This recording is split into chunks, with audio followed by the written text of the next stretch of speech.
Part 4.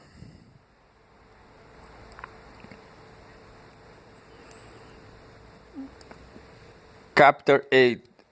Ideology as a cultural system. 1. It is one of the minor ironies of modern intellectual history that the term ideology has itself become thoroughly ideologized,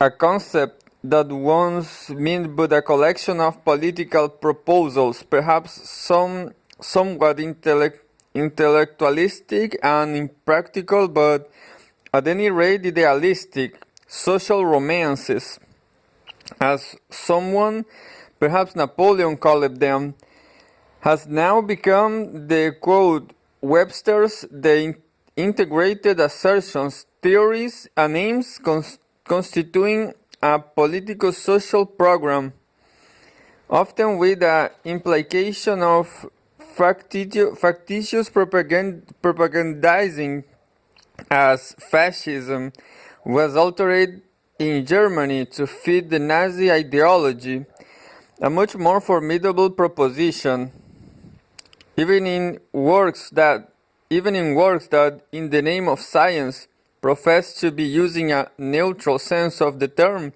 The effect of its employment tends nonetheless to be distinctly polemical. In Sutton, Harris, Kaysen, and Tobbins, in many ways excellent, the American business creed, for example, an assurance that one has no more cause to feel dismayed or aggrieved by having his own views described as ideology, that had Moliere's famous character by the discovery that all his life he had been taking prose, is followed immediately by the listing of the main characteristics of ideology as bias, oversimplification, emotive language, and adaptation to public prejudice. No one, at least outside the communist bloc, were a somewhat distinctive conception of the role of thought in society is institutionalized, will call himself an ideologue or consent unprotestingly to be called one by others. Almost universally now the familiar paradigm applies. I have a social philosophy, you have political opinions, he has an ideology. The historical process by which the concept of ideology came to be itself a part of the very subject matter to which it referred has been traced by Mannheim. The realization, or perhaps it was only an admission, that sociopolitical thought does not grow out of disembodied reflection but is always bound up with the existing life situation of the thinker, seems to think such thought with the vulgar struggle for advantage it has professed to rise above. But what is of even more immediate importance is the question of whether or not this absorption into its own referent has destroyed its scientific utility altogether, whether or not waving having become an accusation, it can remain an analytic concept. In Mannheim's case, this problem was the animus of the entire work. The construction, as he put it, of a non-valuative conception of ideology.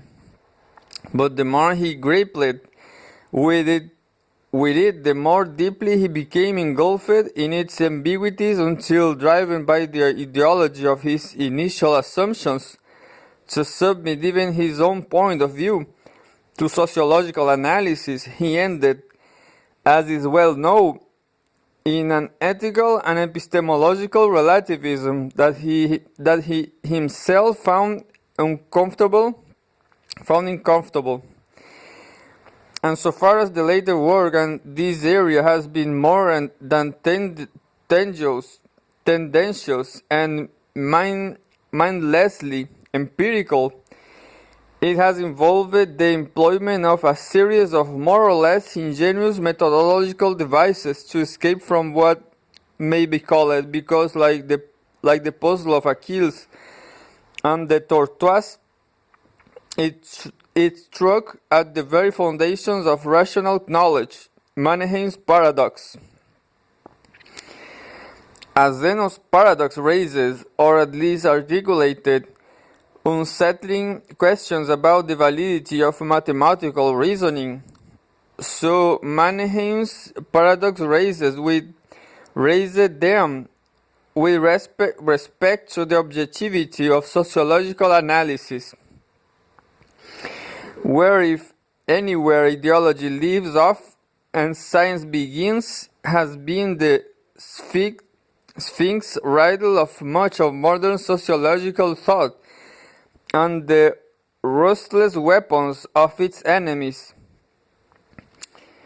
Claims to impartiality have been advanced in the name of discipline's adherence to impersonal research procedures, of the academic man's institutional insulation from the immediate concerns of the day, and his vocational commitment to neutrality, and of the deliberately cultivated awareness of and correction for one's own biases and interests. They have been met with denial of the impersonality and the effectiveness of the procedures, of the solidity of the insulation, and of the depth and genuineness of the self-awareness. I am aware a recent analysis of ideological preoccupations among American intellectuals concludes, somewhat nervously, that many readers will claim that my position is itself ideological. Whatever the fate of his other predictions, the validity of this one is certain. Although the arrival of a scientific sociology has been repeatedly proclaimed, the acknowledgement of its existence is far from universal, even among social scientists themselves, and nowhere is resistance to claim to objectivity greater than in the study of ideology. A number of sources for this resistance have been cited repeatedly in the apologetic literature of the social science. The value-laden nature of the subject matter is perhaps most frequently invoked.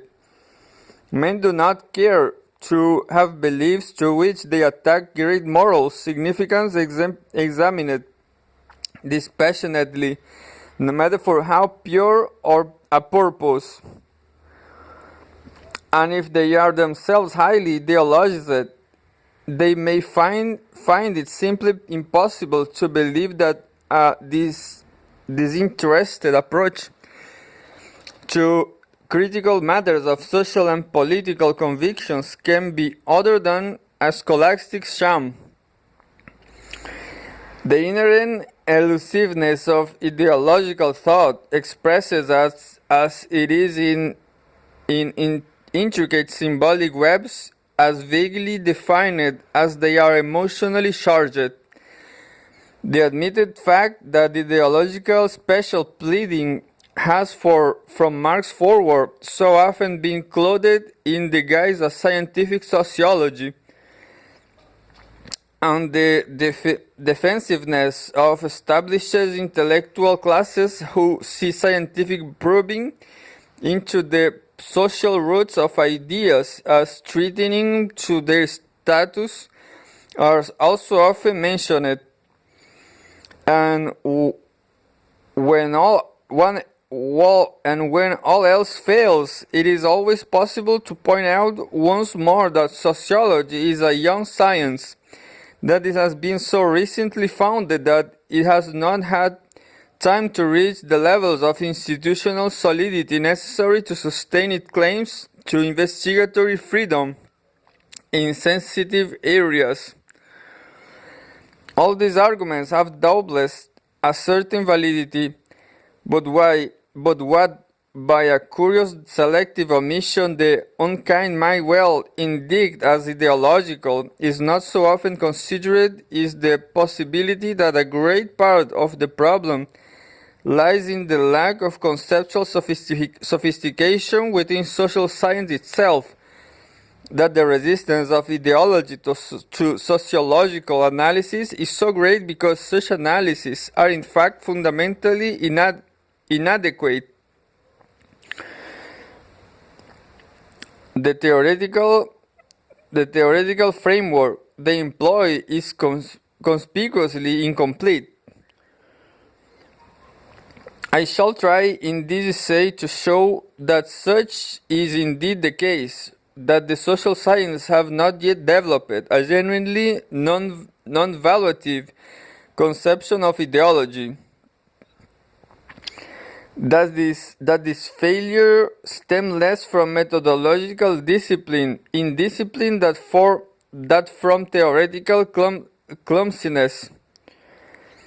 That this clumsiness manifests itself mainly in the handling of ideology as an entity in itself, as an ordered system of cultural symbols, rather than in the discrimination of its social and psychological context, with respect to which our analytical machinery is very much more refined, and that the escape from Mannerheim's paradox lies, therefore, in the perfection of a conceptual apparatus capable of dealing more adroitly with meaning. Bluntly, we need a more exact apprehension of our object of study, lest we find ourselves in the position of the Javanese folktale figure, stupid boy, who having been counseled by his mother to seek a quiet wife, returned with a corpse. True, that the conception of ideology now regnant in the social sciences is a thoroughly evaluative, that is pejorative, one is readily enough demonstrated. The study of ideology deals with a mode of thinking which is thrown off its proper course. Werner Stark informs us ideological thought is something shady, something that ought to be overcome and banished from our mind. It is not quite the same as lying, for where the liar at least attains to cynicism, the ideologue remains merely a fool. Both are concerned with untruth, but whereas the liar tries to falsify the thoughts of others while his own private thought is correct, while he himself knows well that the truth is a person who falls for an ideology is himself deluded in his private thought, and if he misleads others, does so unwillingly and unwittingly.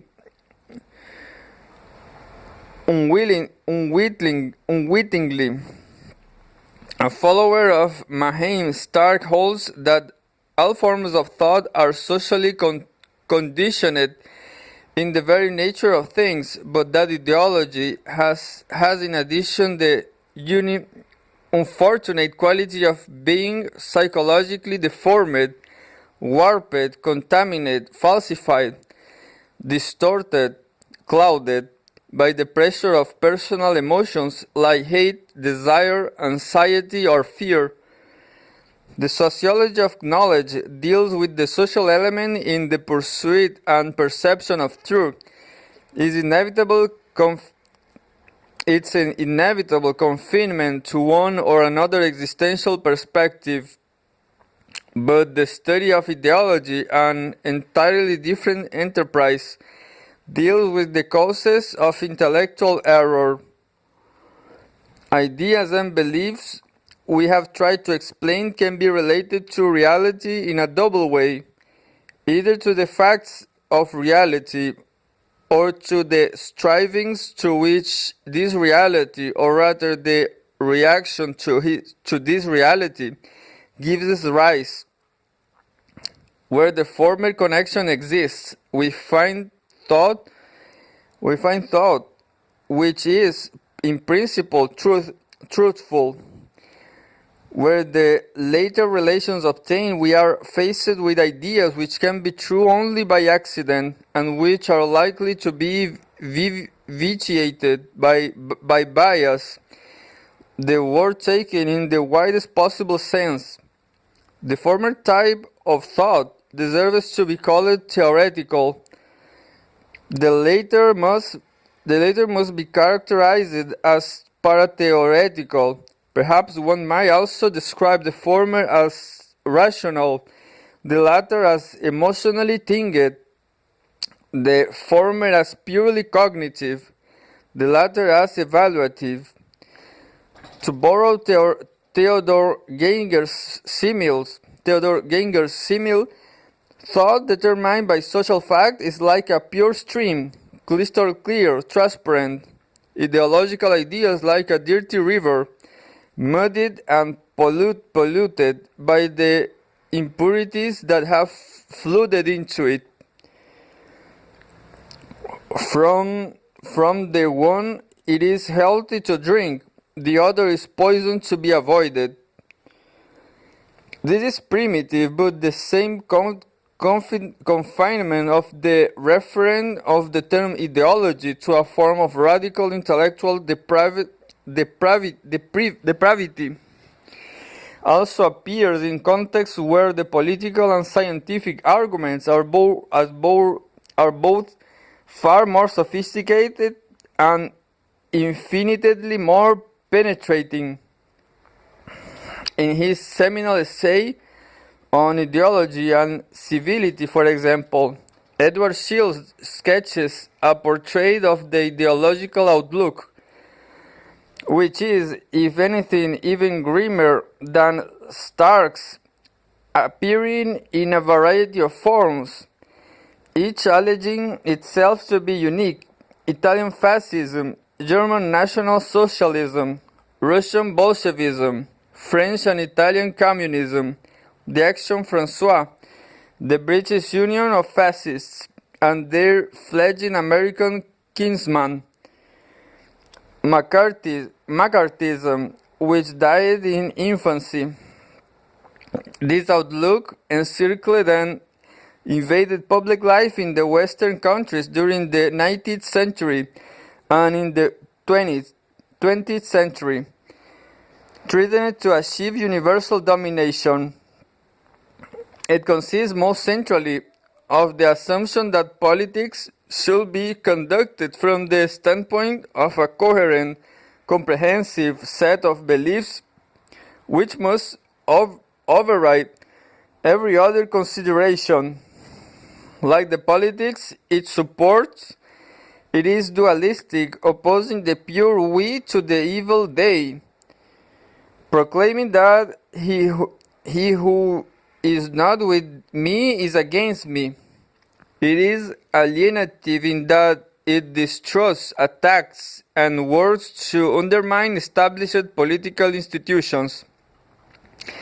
It is doctrinaire in that it claims complete and exclusive possession of political truth and abhors comprehensive. It is totalistic in that it aims to order the whole of social and cultural life in the image of its ideals, futuristic in that it works toward an utopian culmination of history in which such an ordering will be realized. It is, in short, not the sort of prose any good bourgeois gentleman, or even any good democrat, is likely to admit to speaking.